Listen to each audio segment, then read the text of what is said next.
अस्सलाम वालेकुम। दीवाने आम आज आपको सैर करवाते हैं और दिखाते हैं दीवाने आम।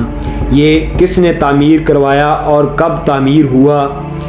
इसकी तामीर जो है वो शाहजहान ने अपने दौर में करवाई थी। ये जो अभी आप बाग देख रहे हैं और सामने दीवाने आम है, इसका जो रकबा है 223 बाय 140 मीटर है। वो सामने आपको दीवाने आम नज़र आ रहा है, जिसमें अभी आपको लेकर चलते हैं हम। दीवाने आम की तामीर शहंशाह हिंदुस्तान शाहजहान ने 1631 में शुरू करवाई और इसकी ये जो कंप्लीट हुआ, इसकी तामीर जो है वो मुकम्मल हुआ ये वो 1633 में ये मुकम्मल हो गया। ये जो दीवाने आम आपको नज़र आ रहा है, ये सामने एक चबूतरा भी आप देख सकते हैं। ये सामने ये अलमारियाँ बनी हुई, एक चबूतरा है जिधर बादशाह सलामत अपनी कचहरी लगाया करते थे। और वो सामने आपको नज़र आ रहा है तख्त बादशाह का, उधर वो होता था, वो उधर तशरीफ़ फरमा होते थे। ये जो दीवाने आम की बिल्डिंग है, ये जलालुद्दीन मोहम्मद अकबर जो शहंशाह हिंदुस्तान था उसके महल के बिल्कुल साथ है। पीछे उसका महल है। अगली वीडियो में मैं वो भी आपको दिखाऊंगा जो उसका शाही हमाम था। इसके जो मशरक़ की जानिब है एक गेट है, जो किले का गेट है, जिसे अकबरी गेट कहा जाता है। अंग्रेज़ दौर में यहाँ एक हवेली हुआ करती थी। ज़ाहिरी बात है जो राजा रंजीत सिंह था वो ही इधर उसका ही तख्त था, उसने ही हवेली बनवाई हुई थी। उसको अंग्रेज़ों ने मस्मार करके उसे ख़त्म करके तो इधर छोटी छोटी कोठड़ियाँ बनाई हुई थी, जो फ़ौज के लिए छोटे छोटे कमरे बनाए हुए थे, जिसको बाद में 1950 में वो सारा जो मलबा है वो हटाकर जो सामने आपको बाग नज़र आ रहा है, एक गार्डन नज़र आ रहा है, मैदान है, उसको साफ़ करके ओरिजिनल जो उसकी शक्ल है वो निकाली गई। ये जो दीवान आपको नज़र आ रहा है, ये अंग्रेज़ दौर में भी इसकी कुछ तामीर हुई, क्योंकि अंग्रेज़ इधर बैठा करते थे और सामने परेड हुआ करती थी। वो बैठकर जो अंग्रेज़ ऑफिसर थे इधर परेड देखा करते थे। कुछ इसकी तामीर अंग्रेज़ दौर में भी हुई। ये जो आप देख रहे हैं दीवान, इसकी जो आप कह सकते हैं कि ये जो लंबा है ना, ये 57 मीटर, जो 57 मीटर ये लंबा है और 18 मीटर ये चौड़ा है। और इसकी जो छत है वो भी काफ़ी ऊंची छत है, 10 मीटर ऊंची इसकी छत है। उस वजह से ये बनाया गया था। छतें इस वजह से इतनी ऊंची रखी जाती थी कि उस दौर में कोई बिजली या कोई ऐसा निज़ाम तो होता नहीं था। छतें दूर रखने से ये फ़ायदा होता था कि जो तपश है, सूरज की तपश, वो नीचे नहीं आ सकती थी। गर्मियों में भी ये फ़ायदामंद होता था। इस बिल्डिंग के जो ये दीवान बना हुआ है, इसके अकब में जो शहंशाह जलालुद्दीन मोहम्मद अकबर था उसका दौलत खाना खासो आम भी था।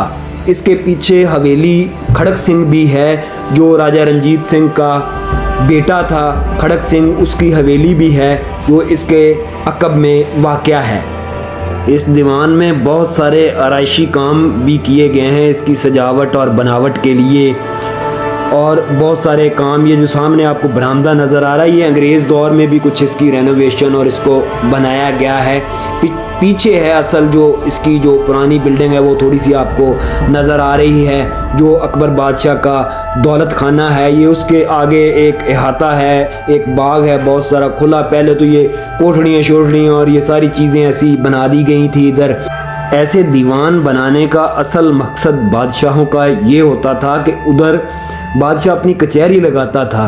कोई भी फ़ैसले होने होते थे, कोई हुकूमती फ़ैसले या किसी के हक़ में फ़ैसला या किसी के ख़िलाफ़ फ़ैसला, वो बादशाह इधर सारी अपनी राया, वज़ीर और सबको इकट्ठा करके वो बादशाह सलामत के सामने खड़े होते थे, पेश होते थे। और बादशाह सलामत वो सामने आपको मैंने दिखाया था पहले कि एक वो तख्त के लिए एक जगह, सीट एक बनाने के लिए ऊपर चबूतरा बना हुआ है, वहाँ बैठता था। ये अभी आप जो इसकी छत देख रहे हैं, ये अंग्रेज़ दौर की बनी हुई है। ये जो लकड़ी के बाले जिसे बोलते हैं, ये गार्डर ऊपर लकड़ के पड़े हुए हैं। जो आप इसकी छत देख रहे हैं, ये अंग्रेज़ दौर की बनी हुई है। पुरानी जो बिल्डिंग है वो अंग्रेज़ों ने मस्मार कर दी थी, जो ये बरामदा है। बाकी पीछे पुरानी बिल्डिंग जो शाहजहान की है वो मौजूद है, वो भी मैंने आपको दिखाई है, वो भी आप देख सकते हैं। ये अभी मैं आपको छत का व्यू दिखा रहा हूँ। इस छत उस ज़माने की, वो सामने ये सरिये भी आपको नज़र आते हैं। ये दलान है, पिल्लर ये कुछ पुराने ज़माने के पिल्लर हैं, कुछ बाद में अंग्रेज़ों में ने इस इधर आके कुछ रेनोवेशन भी की है, जो हॉल सा बना हुआ है कि जिसे दीवान बोलते हैं। ये दीवान में बिल्कुल सामने जो है एक तख्त जो संगे मरमर से बना हुआ है, जो मैं पहले भी आपको बता चुका हूँ कि बादशाह सलामत वहाँ बैठा करते थे। ये सीढ़ियाँ हैं, तो ये सारा आप उसका व्यू देख रहे हैं। ये सारे पिल्लर हैं बीच में जो आपको नज़र आ रहे हैं। ये सामने अभी तो वो लोग थे, वो हफ्ते वाला दिन था, सैटरडे था, तो लोग सैर व सेहत के लिए फॉरनर भी आए हुए थे। ये उसका बैरूनी हिस्सा है, जो कॉर्नर है उधर से। ये बिल्डिंग अभी भी बहुत खूबसूरत है। इसकी जो आप मशरक़ वाली साइड देख सकते हैं, उधर अकबरी गेट है, जो किले का अकबरी गेट है। ये आगे इसके जो अहाता एक बाग बना हुआ है, गार्डन है जो आप देख रहे हैं, जो अंग्रेज़ दौर में इधर परेड वगैरह हुआ करती थी। सामने जो ऑफिसर्स हैं वो बैठा करते थे, इधर परेड हुआ करती थी, क्योंकि उनका दौर था उस वक़्त। बाकी शाहजहां बादशाह वाकई ही इंजीनियर बादशाह था। उसकी बहुत सारी तामीरात पाकिस्तान में और हिंदुस्तान में, शीश महल, ताज महल, बहुत सारी बिल्डिंग्स उसने बनाई। अपने मेज़बान को इजाज़त दीजिए। अल्लाह हाफिज़, अल्लाह निगहबान।